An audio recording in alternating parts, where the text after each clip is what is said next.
morning, everybody. We're so glad you're here. Let's all stand together.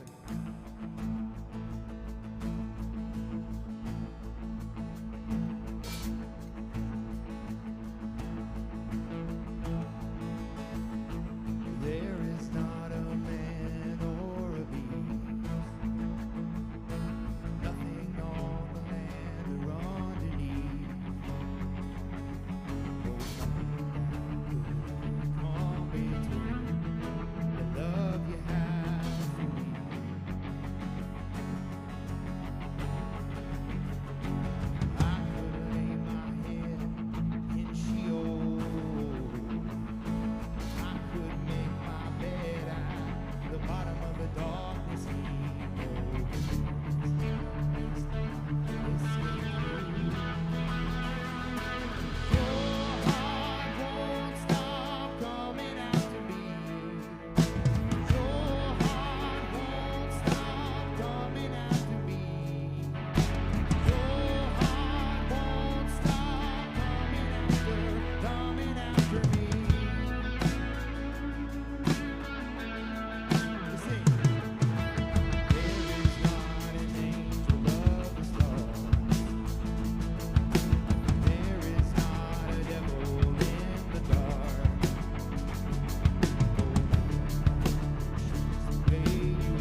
It's coming after me. Amen.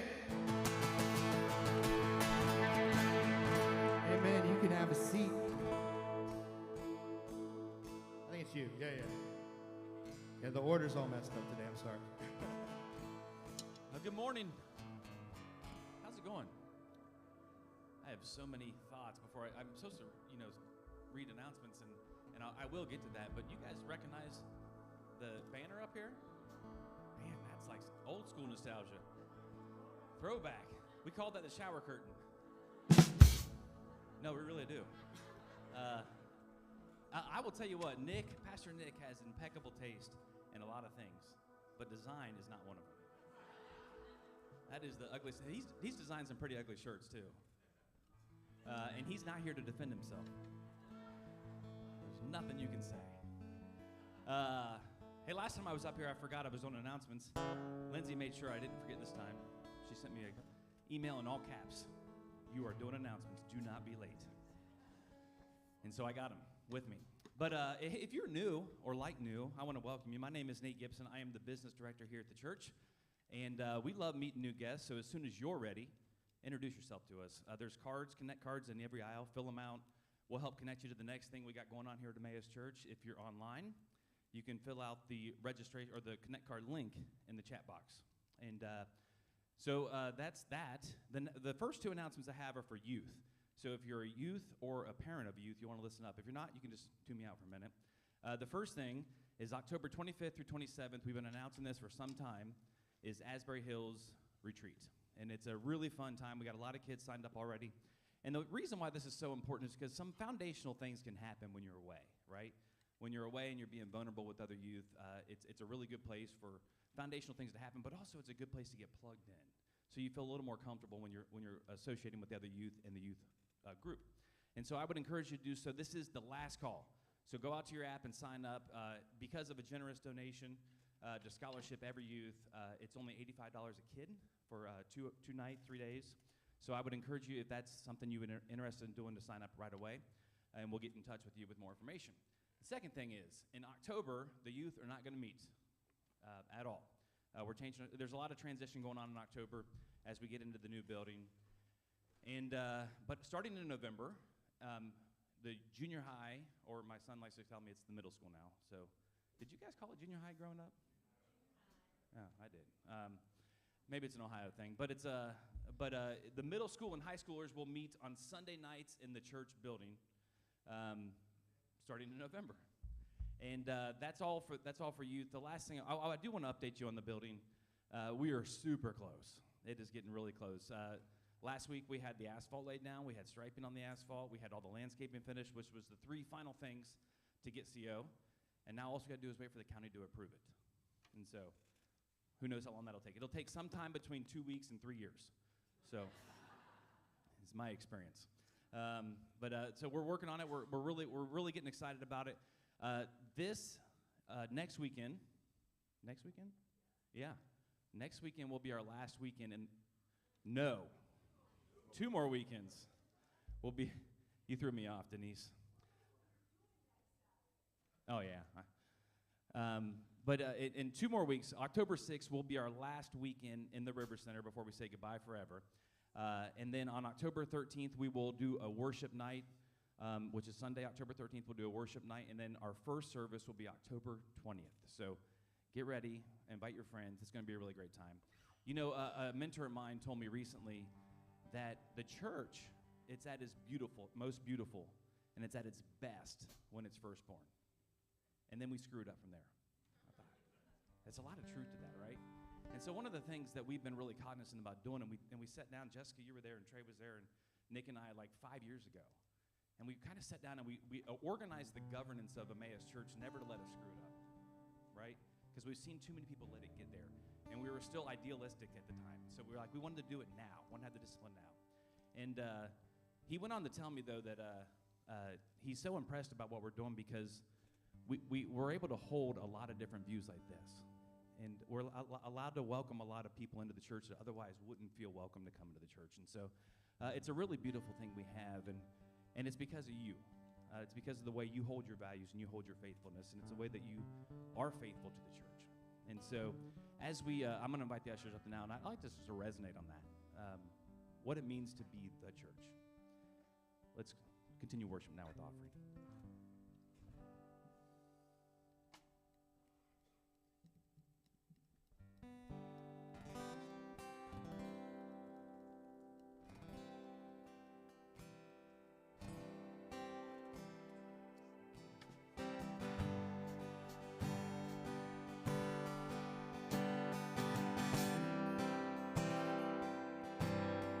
Christ is my firm foundation, the rock on which I stand when everything around me is shaking.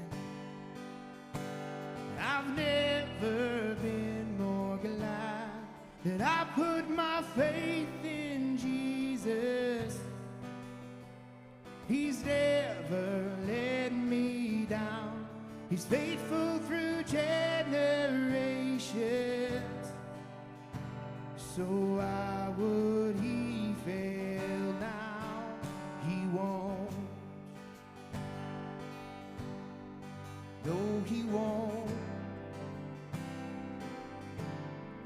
I've still got joy in chaos. I've got peace that makes no sense. So I won't be going under. I'm not held by my own strength, 'cause I build my life on Jesus. He's never let me down. He's faithful in every season. So why would he fail now? Come on. He won't. He won't. He won't fail. He won't fail. He won't fail. He won't. No, no, no. He won't. He won't fail. He won't fail. Sing with me now. Christ is my firm foundation, the rock on which I stand when everything around me is shaking. I've never been more glad that I put my faith in Jesus. He's never let me down. He's faithful through generations. So why would he fail now? He won't. He won't. He won't fail. He won't fail. He won't fail.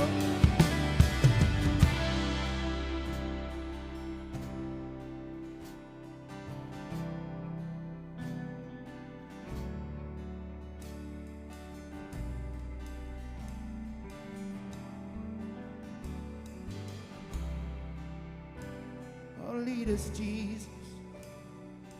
Lead us to solid ground. Rain came, a wind blew, but my house was built on you. I'm safe with you. I'm gonna make it through. Sing now. Rain came, a wind blew, and my house was built on you. I'm safe with you, and I'm gonna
He won't. He won't fail. No, he won't. He won't fail. No, he won't.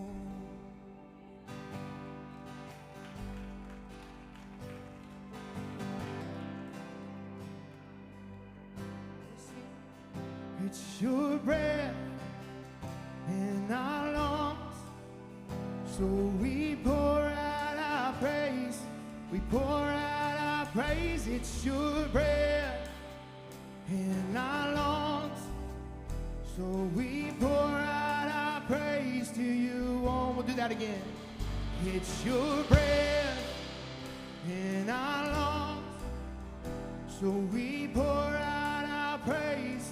We pour out our praise. It's your breath in our lungs, so we pour out our praise to you, only God.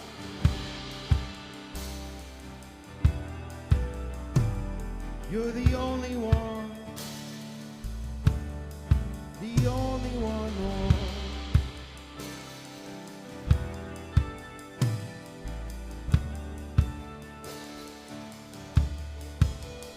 You give life, you are love, you bring light to the darkness, you give hope, you restore every heart that is broken. Great are you, Lord. Sing that verse again. You give life. You give life. You are love. You bring light to the dark. You give hope. You give hope. You restore every heart that is broken. Yeah.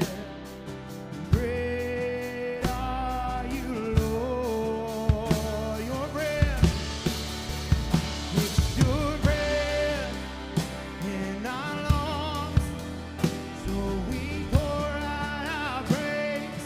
We pour out our praise. It's your breath in our lungs, so we pour out our praise. It's your breath, it's your grace, your breath in our lungs, so we pour out our praise. We pour out our praise. It's your breath in our lungs, God, so we pour to you only.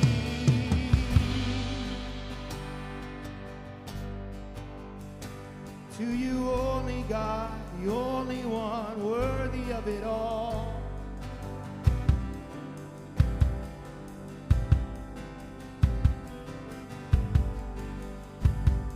There's not a creature on earth, there's not a person on this earth that won't shout your name, that won't give praise to your name.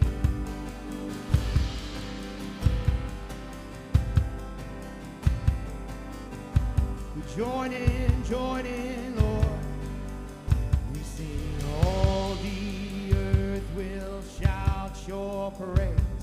Our hearts will cry, these bones will sing. Great are you. No matter what affliction, no matter what, we sing, all the earth will shout your praise. Our hearts will cry. Oh, stir these old bones up, Lord. Great are you, Lord. All the earth, and all the earth will shout your praise. Our hearts will cry. These bones will sing. Great are you, Lord. Oh, we join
worship this morning were wrung out for you, God. Fill us up with your grace. Fill us up with your mercy. Fill us up with your word. We're so thankful. In Jesus' name, amen. Turn to someone, greet them, make them feel welcome this morning. Amen.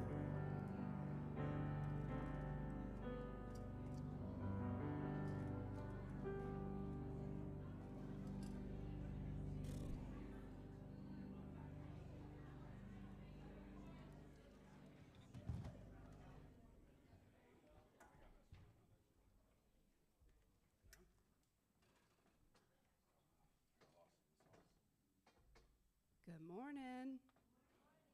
Was it just me, or was Thomas and the band on fire this morning? Holy moly, let's give them another hand. That was fantastic. My name is Jessica. I'm here to read the scripture this morning. I am reading Exodus chapter 18, verses 13 through 23.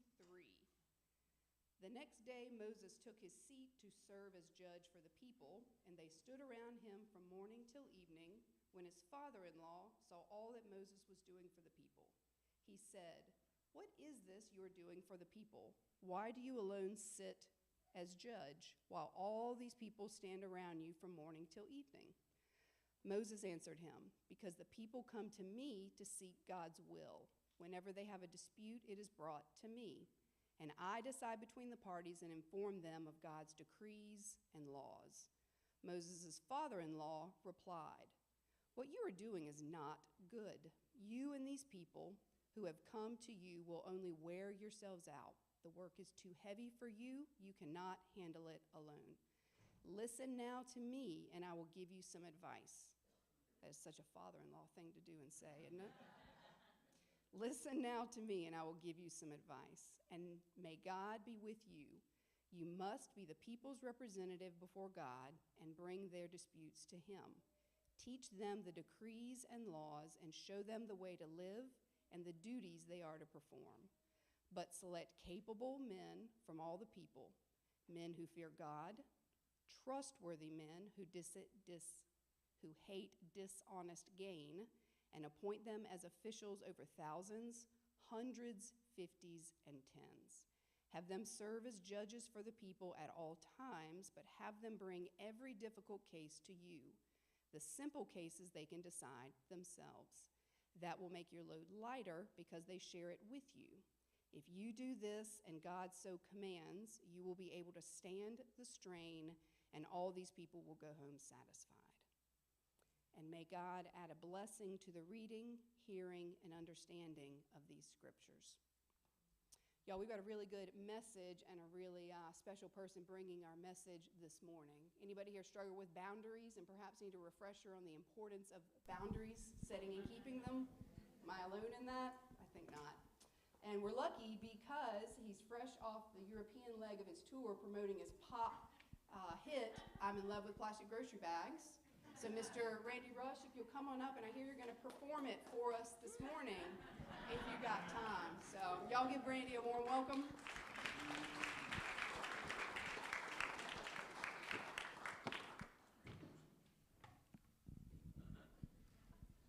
She didn't listen, did she, Jim? So, good morning. I am Randy Rush. I'm the executive director of the Courage Center. And we are a recovery community organization and nonprofit here in town. We help individuals and families with substance use and substance use disorders or addiction issues, as you might know it. So we've been going for a few weeks now on this new topic that Nick started a few weeks ago called Above the Fray, right? And it's all around this political discourse, the election coming up, and how do we stay above the nasty? And things can get nasty, right? And so the first week he talked about our allegiances. One of the ways that we stay above the fray is we make sure that our allegiances are as Jesus followers, not to any cause or any party. And then last week he gave some real good practical advice around how to have some of those conversations and do it in a positive way. We're going to turn a little bit more to continue on that practical bent. One of the things that Nick said last week, that these are important conversations, and I couldn't agree more. The great British theologian and author G.K. Chesterton said, "I never discuss anything except politics and religion. Nothing else matters." And that was my house, right? I grew up in a very family, very comfortable talking about politics. My dad was very involved in politics. He was very involved in religion. Sometimes we struggled to have some good conversations, but as long as we were talking about sports, religion, and politics, man, we could hang out all day long. It was really, really good. You know, there used to be really civil debate. Now, I know there's this phrase, when I start talking about how things used to be, I want y'all to just go, "You ready? Okay, boomer." All right, you ready? Okay. Good. There you go. There was actually a show on PBS hosted by William F. Buckley called Firing Line for 33 years. It was the longest running public affairs shows with a single TV host. Now, I want you to get this unbelievable concept. They had people from both parties, conservatives, liberals, all these people sit in a room, and nobody called each other Nazi, communist, baby killer, antichrist. They had a moderator. It was set up like a debate. They would talk to each other like this: "My esteemed colleague on the right," or "the distinguished person on the left." Can you actually believe that happened? Today, that seems like a long, long time ago, doesn't it? 33 years. It was amazing. You know, part of the reason why this show could be civil, though, and part of the reason why the show was so successful, they had guidelines. They had rules. They had boundaries. Now, they couldn't control everybody and everything, but guess what? Probably if you got up there and you made of yourself, didn't follow the guidelines and the boundaries, you probably would not get invited back.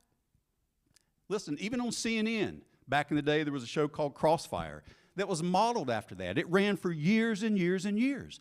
Person on the left, person on the right. Even Fox News had a show, Hannity and Combs, right? Person on the left, person on the right. I don't think there's much money in civil discourse anymore, so they did away with it.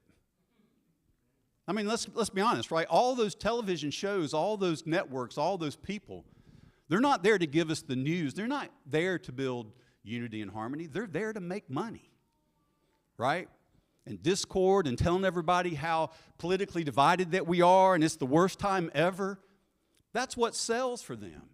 There was a time, Nick last week said, "I don't think we're that far apart as we think we are or that we're told we are."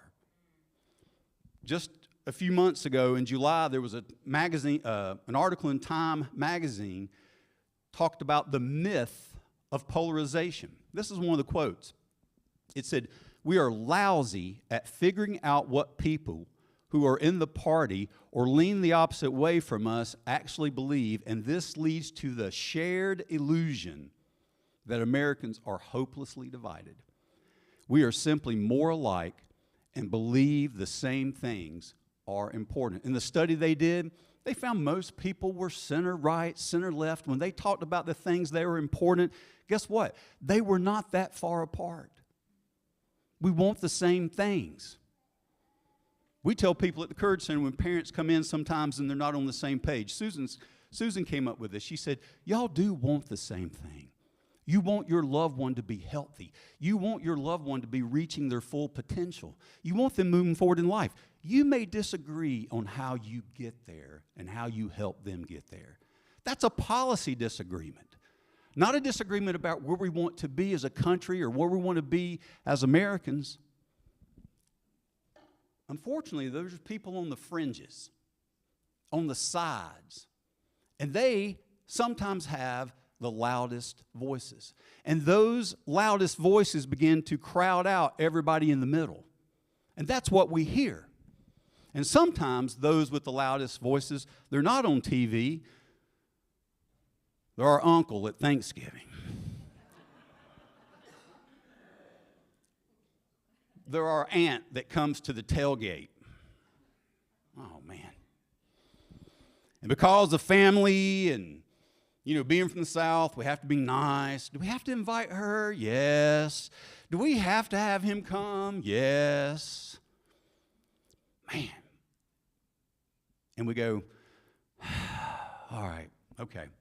How do we get through that? How do we have a good time or not a good time, but how do we get through that? In the biblical exposition or the scripture that Jessica read for us, Moses, when he was leading the Israelites out of Egypt, he had sent his wife and his 2 sons to Jethro in Midian, where Jethro was from and where his wife was from. And he says, it's not safe.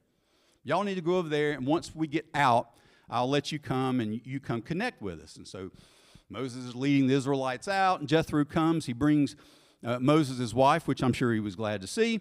They have a great reunion, and he brings the kids. And Jethro's going to hang out and watch how Moses is doing this leadership thing. And he looks and he sees, Moses get there, and people are lined up. Now, there's millions of them, right? There's tons and tons of people. I can't imagine what this looked like. And all day long, Moses sat there, heard the disputes, and he had to make the decisions. Now, if I'm the Israelites, why wouldn't I want Moses to make the decisions, right? Moses is the one who saw God face to face. Man, he's got direct access. He's plugged in. I want to make sure I get a good judgment. I'm going to get Moses to make my decisions. Jethro's looking at that and going, bro, this ain't going to work. This is not sustainable. You're going to wear yourself out, and you're going to wear the people out. Nobody's going to be happy. You need to delegate. You need some boundaries, Moses. You appoint some other people. Let them start going through and handle these simple cases. You keep the hard ones.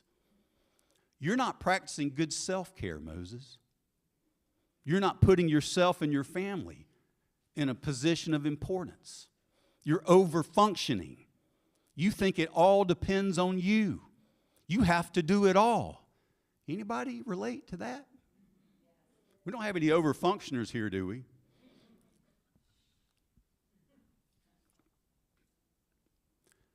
Where does this term boundaries, where does this concept come from? Susan and I love Dr. Laura. Okay, you ready? Okay, boomer. We like Dr. Laura. Okay, right. Because she's even older than us. But people will call and they'll say, well, I had to set some boundaries. And man, the minute someone says that, what is that? What is a boundary? What does that even mean? And the other thing you can't say to her is, don't say I'm toxic. Man, she will just go off on that. I don't know what that means. That's just a pop psychology word. But there was a book written in the 90s from Dr. Cloud and Townsend. They were Christian psychologists. And the name of the book was Boundaries: When to Say Yes and How to Say No to Take Control of Your Life. I meant to bring the copy of mine. But if you were in any kind of probably evangelical church back in the 90s, your small group, your Sunday school class, your women's group, your men's group probably went through the Boundaries book. Anybody read that book? Let's see. Everybody? Okay, good. It was marketed to Christians, but it has really become popular. Almost any counselor or therapist that you see now has kind of incorporated that word and that concept into their practice. And Cloud and Townsend have done really, really, really well. I want you to listen to this. Now they have ones called Beyond Boundaries, Boundaries for Leaders, Boundaries in Dating, Boundaries in Marriage, Boundaries with Kids, Boundaries with Teens, and the newest was Boundaries for the Holidays. I mean, yeah, if one's good, 10 must be really better. Well, what's the book about? What do they say? Well, this is the quote right out of their book. Boundaries define us. They define what is me and what is not me. Boundary shows me where I end up and someone else begins. This leads me to a sense of ownership. Just as homeowners set physical property lines around their land, we need to set the mental, physical, emotional, and spiritual boundaries for our lives to help us distinguish what is our responsibility and what isn't. Look, boundaries are personal, physical, emotional limits that we set to safeguard our overall well-being. It's how I govern my relationships. It's how I be in communication and in relationship with others. It is about where I begin and where someone else ends. It is about what's acceptable in our relationship and what is not. We talk a lot about boundaries at the Courage Center. You know why? Because where there's abundance of chaos, there's usually a lack of good, clear boundaries. Sometimes the boundaries are known, but they're unstated out loud. Nathan has started dating a young girl up in Maryland, and she is a Mennonite. And they were having a big party up there, and it was like a whole family was coming. And she said, now remember, Nathan, you know, here's the things, right? No cussing. You can't even say crap, you know. No drinking, no fight, none of these things. And, you know, Nathan's like, oh my gosh, that's a lot of pressure. But that's the values of their family. It was stated up front. Now, were they telling him, hey, you can't do any of those things? No. Just like you could have been a bad guest on the firing line, but if you do those things anyway, what's going to happen? You're probably not going to get invited back. We tell parents all the time with their children and their loved ones, hey, the values of your home are important. You get to decide what happens there. Now, can you control that other person? Can you tell them what they can and cannot do? No. What you can say is, hey, the values of our home are you cannot use substances in our home. If you do, there'll be consequences. Hey, I'm not giving you any more money. We had one mom. She came for months and months and months and months and months and months and months, and she loved her child, and he's a great guy, but he had a very, very difficult, very long history with opioid use. And, you know, she bailed him out. She helped him, she sent him money, she did all the things. She was just a mom trying to love her kid, right? We don't shame people, we don't judge people. What we try to do is get them to love their loved one in a way that's more conducive to leading them to recovery. And what she said was we didn't tell her this, but listen to other people. Her son's up in Wisconsin, and he calls and he said, Mom, I'm in Wisconsin and I don't have any shoes. It's going to get cold. The winter's coming. I'm barefoot out here in this cold. Now, old mom would have Venmo'd, Zelled, right then, whatever. Now, she goes, oh, honey, I'm so sorry. That's going to be really tough for you. But I know you're industrious and you're resourceful. You'll figure something out. I love you. Can't wait to see you again. And he's on the phone. You know what he said? Who have you been talking to? Who have you been talking to? She said, honey, I won't be sending you any more money. But I love you, and I know that you'll figure something out. If you're ready to start recovery or you'd like to go someplace to get back on track with that, call me up. We'll figure something out. But I got confidence in you. All right? Setting a boundary is being responsible enough to reduce the access we grant to others based on their ability to be responsible. Based on their ability to be responsible. In this political divide, I don't have to expose myself to people that make me uncomfortable and are irresponsible with my feelings, my emotions, and my heart. I don't have to. But I have to be clear about what is okay and what not is okay.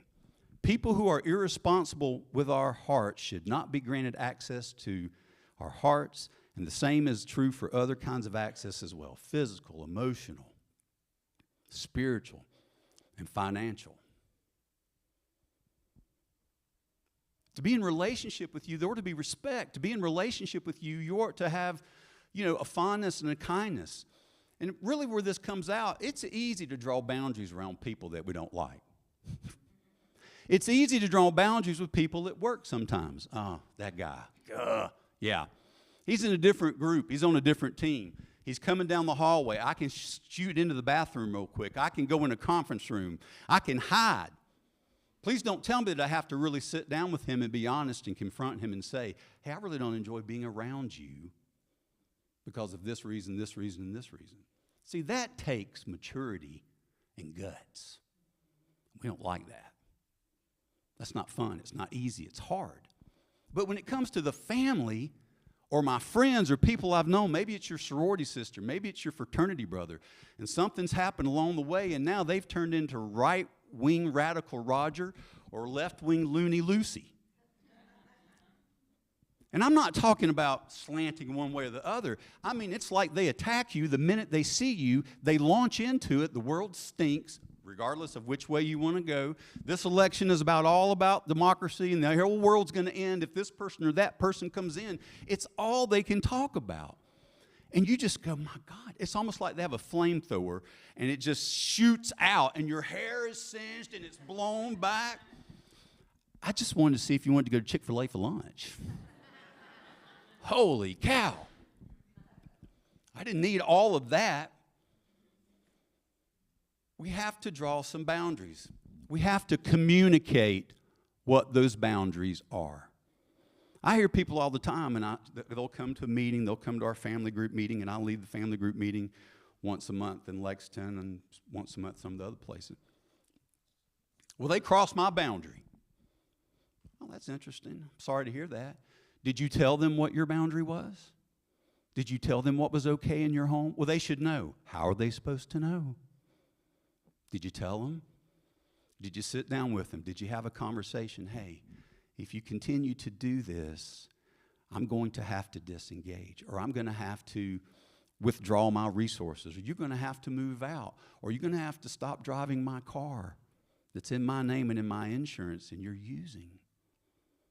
Maybe with Cousin Roger or Uncle Roger and Cousin Lucy, it might be something like, hey, I love you. I'm so glad that you're so civically minded and so passionate about this election and all of these topics. Man, that's awesome. But I just want to be able to have a nice Thanksgiving or a nice Sunday dinner or have a few minutes. I haven't heard how you're doing physically or emotionally. You haven't caught me up on the kids, because every time we talk, you launch into this whole thing and you suck all the oxygen out of the room and you won't stop. I know you're scared. I know you're worried. I know you're concerned. Sure. But it drags me down so much. And I can't bear it. I love you. Man, I'd hate for us to have to disengage, but if this doesn't change, we may have to. That's an adult conversation. It's hard. That is an adult conversation. What are boundaries not? They're not rules.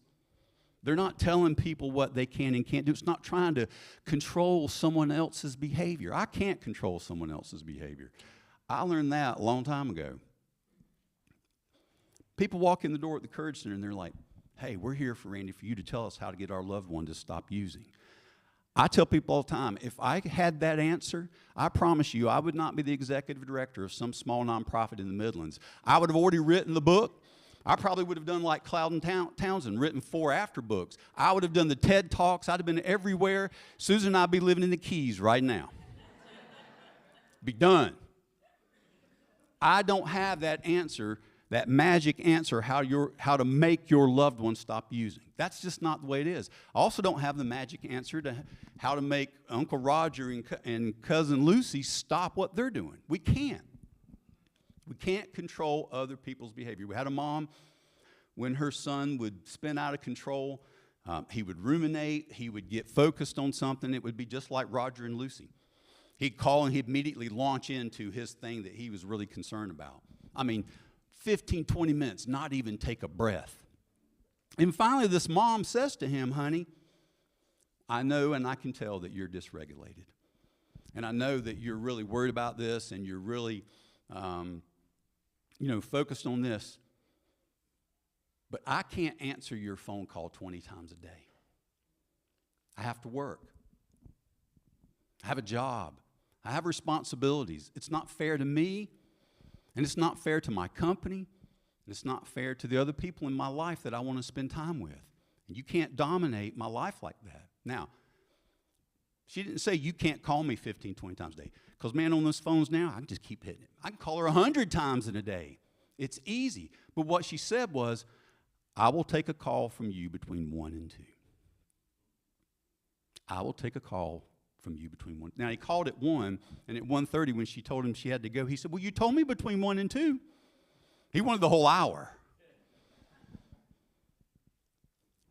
That's a good boundary. That is a good boundary. It's about what you will do, how you're going to engage with the other person. Hey, maybe you have to tell Roger and Lucy, look, I love you. That will never change. You're part of our family. You've always been good to me.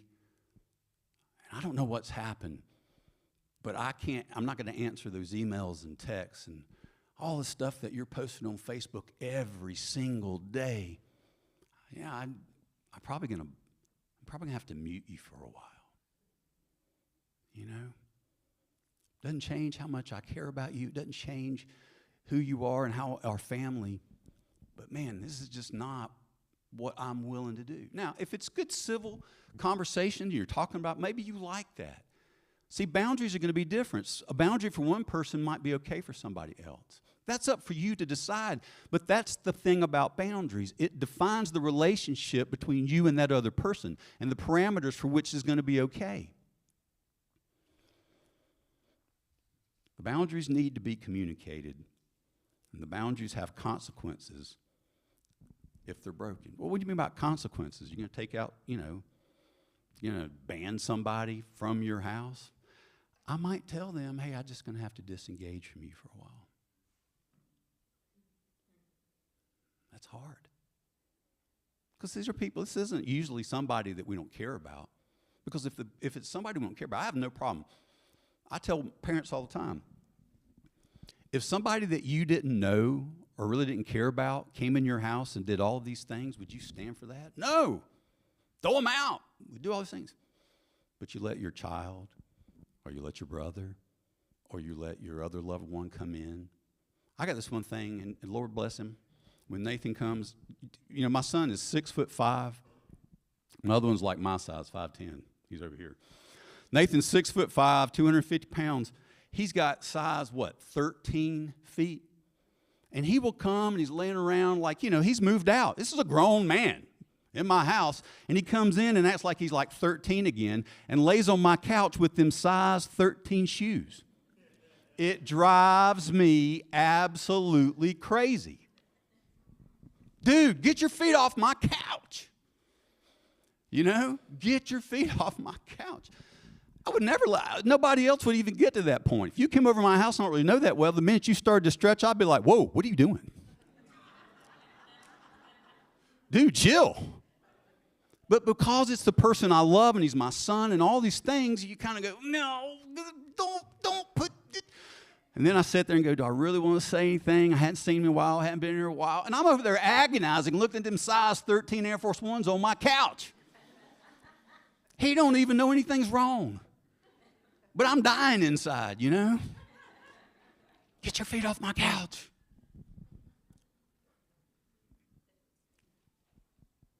Here's the other thing, right? Here's the other thing. Y'all ready for this? So some of you really need to hear this. This is going to be shocking. You might, when you get home, scratch your head and go, I didn't really think this was possible. No is a complete sentence. No is a complete sentence. Hey, can you come over here and do this? No, I'm sorry, I can't. Hey, will you loan me money? No, I'm sorry, I won't. You do know if your family, you want me to give you a little tip? This is a Dave Ramsey or somebody tip. Okay, boomer, right, you go. If somebody in your family asks for money, just do the most you can give and then just write it off. You will never get that back. You do know that, right? It's not a loan. If you give them money, it is a gift. And if you know that and you feel better about that, now I'm not walking around going, they owe me. I gave them a gift. Man, what's that word? How magnanimous of me. But no is a complete sentence. No, you cannot drink in my house or use drugs in my house. And if you do, I will ask you to leave. No. if you treat me that way, I will have to disengage from you. We have family members come all the time and say, they can't talk to me that way. Sure they can. They can say anything they want.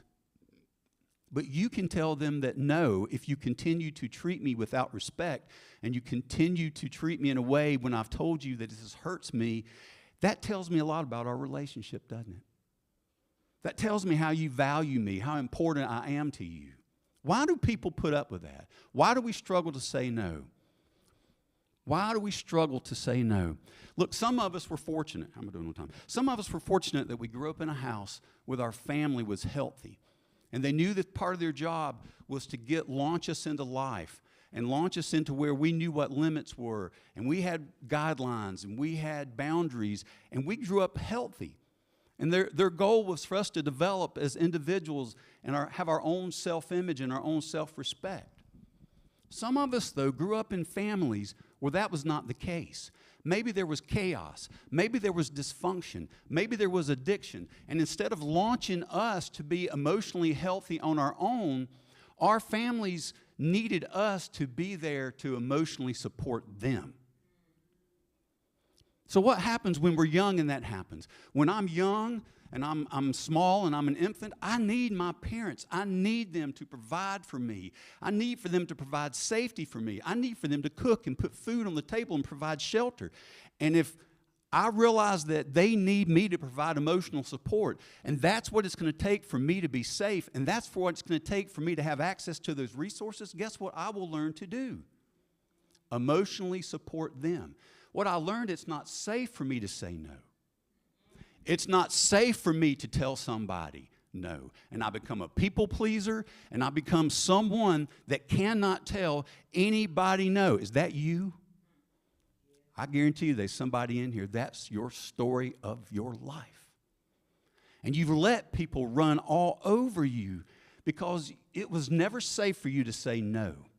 And it was never safe for you to stand up for your own self. And everybody that you see your mom or you see your dad who you had to emotionally support and you had to fill in and there was enmeshment. Man, what a mind trip that is. And what that does, it gets us to a place where we're afraid to tell somebody no. We don't tell someone no out of fear. We say we're going to do these things, then we change our mind at the last minute. We have to have them like us or love us, or we feel guilt that we even would draw a boundary and tell that person in my life no. I'll pick on Susan for just 1 second. Susan was adopted. When she was born, she was held by her mother, her birth mother, for a little bit of time. Then she was handed off to a foster place, and then she was handed off to another foster place. And finally, by the time her adoptive mom gets her, there's no telling how many people had picked her up and held her. So what she learned was that I can be passed around, and I can be pawned off, and I can be rejected. So she struggled to tell people no, struggled for a fear of rejection.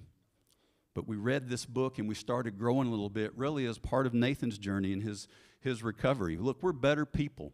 Susan and I are better people, stronger people, healthier people because my son had a substance use disorder. I have more empathy. I have more grace. I have more mercy. I'm a better person today because of my son's sickness. And she read that book on boundaries, and we talked about trying to build some new boundaries. And on the way back from his first treatment place, the phone rang, and it was a new job opportunity for her. And here we were driving back on Sunday after dropping our kid off in treatment in Searcy, Arkansas. And they said, hey, we want you to set up this interview. Can you do it tomorrow?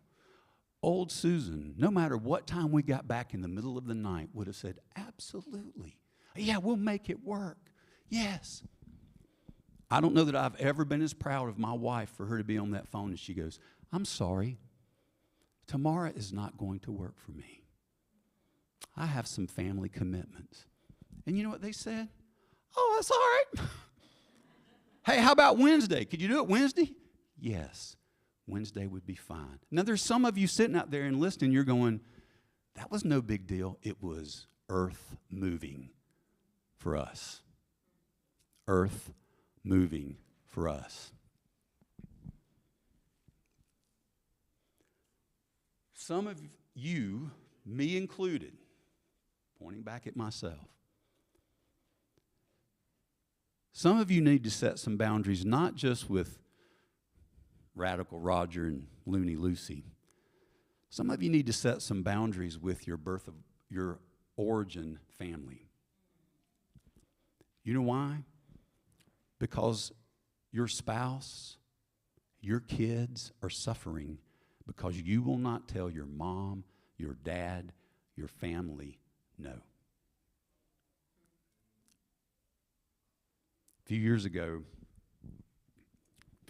my mom, we had a family Christmas, and I only know how to coach and teach sometimes out of my lived experience. Sometimes after I do all this stuff, I wonder, when I teach family classes, I give so many of my own examples, I wonder sometimes what those people think. I hope that guy's in therapy.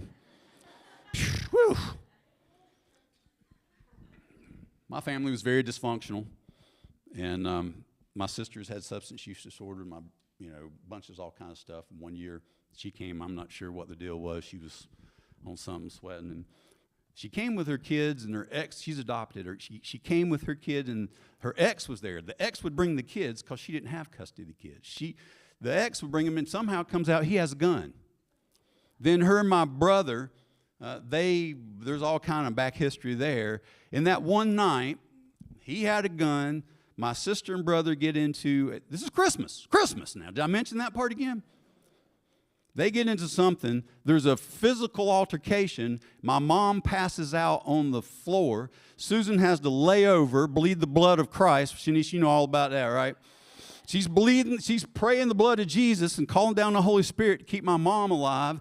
And the EMS comes, and about, I don't remember how much, 6 months earlier, my stepfather had passed away. It's the same EMS guys who's coming to this house where my stepfather passed away. I know what they must have been thinking when they're driving up. 3 or 4 months later, I call my mom, and I said, Mom, I know how desperate you are for us to be together in one as a family. Who wouldn't? I know you want your kids to love each other. I know you want us all to be together. But I got to tell you, I'm not coming again if you try to put all of that together again. I'll come have Christmas with you. I'll have Christmas with you and my brother. I love my sister. I pray for her. But she's not safe. She's not safe for me. She's not safe for my family. And it's unfair for you to try to mush us together because we're not healthy together. I can't imagine how this is going to break your heart. I know that. But I have to take care of my family. I'm not doing that again. Now, at the Courage Center, we teach something called the broken record technique. Broken record. Y'all remember what records are? Okay, boomer.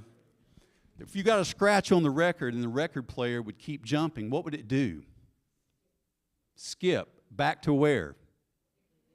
Where it was, and play the same thing over and over and over again. So at the Courage Center, we teach this called the broken record technique. If I want to set a boundary with someone, the first thing I do is with empathy, talk to them about how this is going to impact them and understanding. Now let me tell you this. When I tell you this, if you can't look with right-wing Roger and left-wing Lucy, if you can't look at them with empathy, maybe someone's having a conversation about you not coming to Thanksgiving. Okay? Think about it. If you can't put yourself in their shoes, if you can't take on their perspective, if you can't understand why this is so important to them, if you can't understand their history and what they've been through and look at them with empathy, maybe they're not the problem. Maybe the family's sitting there going, I hope we don't have this person come at Thanksgiving. With empathy, hey, Mom, I know this is going to break your heart. And then the boundary, I'm not coming if you try to put all of us together. Now, Usually we tell parents and tell folks, you give them the reason, one reason why. If they call you again, you repeat it. If they call you again, you repeat it. If they call you again, repeat it. That's the broken record. I keep going back. We talked about this. This is not healthy. This is why we're not coming into that situation for Christ. I love you. That's never going to change.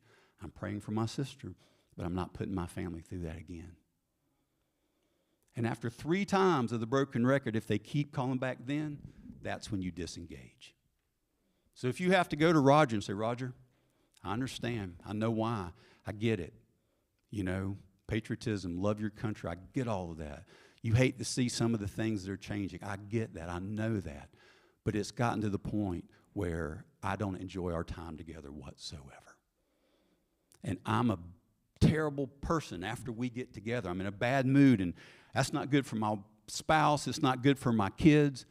I'm in a bad mood on Monday after we see each other. So if next time, let's talk about Clemson football, Carolina football. Let's talk about, hey, what'd you see on YouTube that was fun and exciting? You know, I watch cooking shows. You know, it's me. It's simple, right? Tell them once, repeat it in a kind way, pass the potatoes, but mean what you say what you mean, just don't say it mean.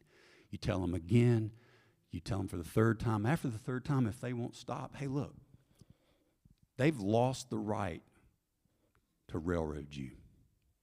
And it's time to say, this is not going to work, okay? Good relationships require good boundaries. Good relationships require good boundaries. I used to travel a lot, and I used to go to India a few times a year. And, it was really, I don't remember how many hours I would be, but so I would call Susan, like when I would get back, getting ready, we'd take a break before we'd go to dinner. I would call her like 4:30 in the afternoon, India time. It'd be 7 in the morning here. So here I was getting ready to go eat dinner. Susan is basically waking up out of the bed, right? And she's talking about breakfast and things like that. There was a great distance between us. Now listen, I could call her on the very same day. We could have been talking real time. I could have told her, said, hey, look, I'm about to watch the sunset here. Hey, watch the sunset with me. She can't watch the sunset. It's 7:30 in the morning. And unless I travel great distances or she travels great distances, we are not in the same place. That might be the way it is with your loved one or your friend. Does that mean they're a bad person? No. Does that mean you don't care about them? No. But what that means is if one of us don't travel a great distance to connect to the other, well, there's no way that we're going to be on the same page about where they are. Just admit it and saying, that's okay. That's okay. A few weeks ago, I'm a Reddit fan. Anybody like Reddit? And I saw this thing somebody posted, and it was a voter participation guide thing. And when I saw it, my heart was first off like put out by a church, and I'm like, oh my gosh, this is going to be so bad. And I opened it up, and I was pleasantly surprised. And I sent just the link, and I sent it to Nick. And Nick said, oh, man, when you first sent that to me. I go, I know, I felt the same way. My stomach was all in turn going, oh, my gosh, what did these people put out? This is what it said. As you approach this election and political season, let this guide you as a follower of Christ. Number one, I will commit to Jesus and his way over any political candidate or party.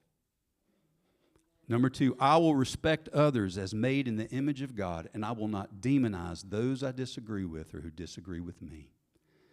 Number three, I will use social media to reflect Jesus first, my opinion second.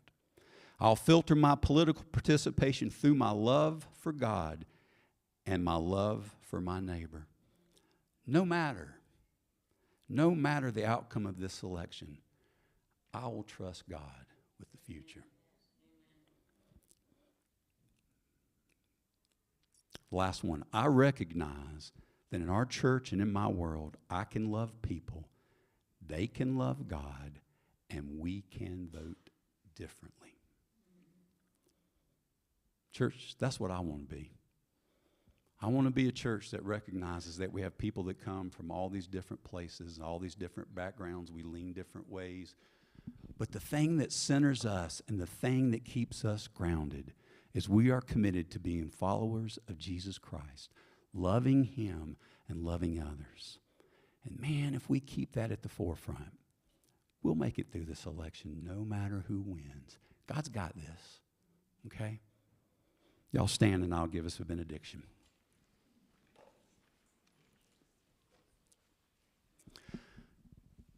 May the beauty of God be reflected in your eyes, the love of God be reflected in your hands, the wisdom of God be reflected in your words, and the knowledge of God flow from your heart so that all might see, and by seeing, believe. Go in his peace.